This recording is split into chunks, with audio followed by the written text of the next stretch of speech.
श्रीमद्भागवतं पञ्चमस्कन्धः अद एकादशोऽध्यायः। ब्राह्मण उवाच अकोविदः कोविदवादवादान् वदस्यतो नादिविदां वरिष्ठः न सूर्ययोगी व्यवहारमेनं तत्त्वावमर्शेण सकामनन्दी।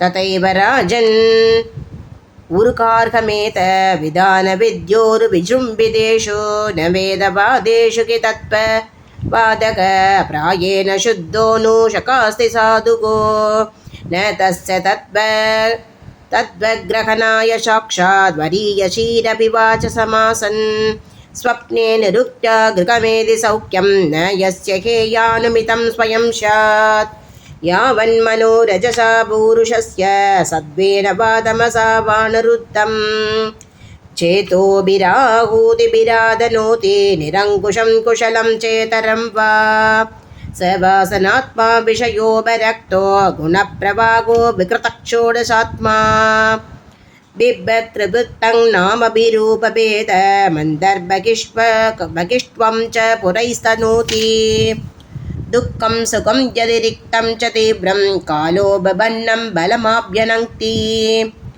आलिङ्ग्यमाया रचितान्तरात्मा स्वदेगिनं संसृतचक्रकूटक धावानयं व्यवहारसतापि क्षेत्रज्ञचाक्ष्यो भवति स्थूलसूक्ष्मक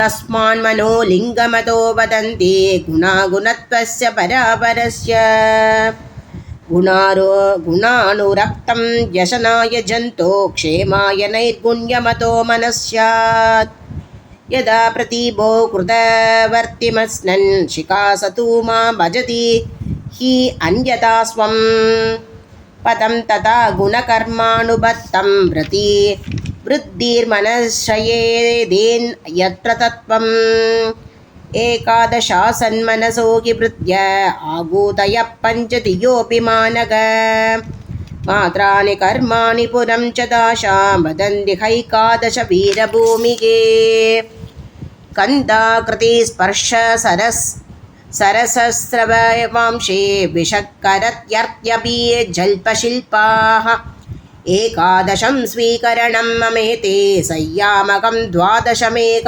आगुगो द्रव्यस्वभावाशयकर्मकालैरेकादशामी मनसो विकाराः सहस्रसदसकोटिश्च क्षेत्रज्ञदो न मिदो न स्वतस्योः क्षेत्रज्ञयेदा मनसा विबोधिके जीवस्य माया रचितस्य नित्याः आविर्किता क्वापि निरोगिताच्च शुद्धो विचष्टे हि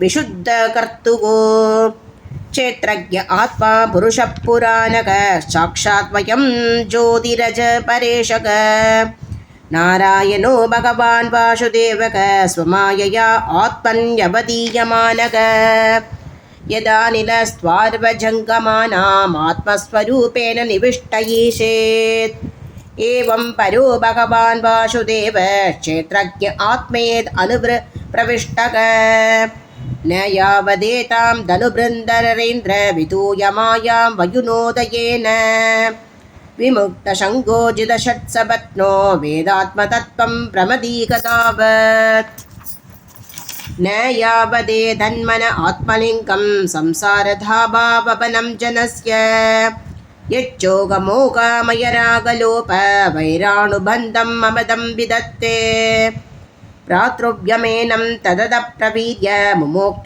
मुपेक्षयाद्येदितमम् अभ्रमत्तः कुरुर्हरे चरणो भाषणास्त्रो जकीव्यलीकं स्वयमात्ममोक्षम्। इति श्रीमद्भागवतमहापुराणे पञ्चमस्कन्धे ब्राह्मण रघुकुल संवादे एकादशोऽध्यायः। श्रीहरये नमः श्रीहरये नमः श्रीहरये नमः। गोपिका जीवनस्मरणं गोविन्द गोविन्द। सद्गुरुनाथ महाराज की जय।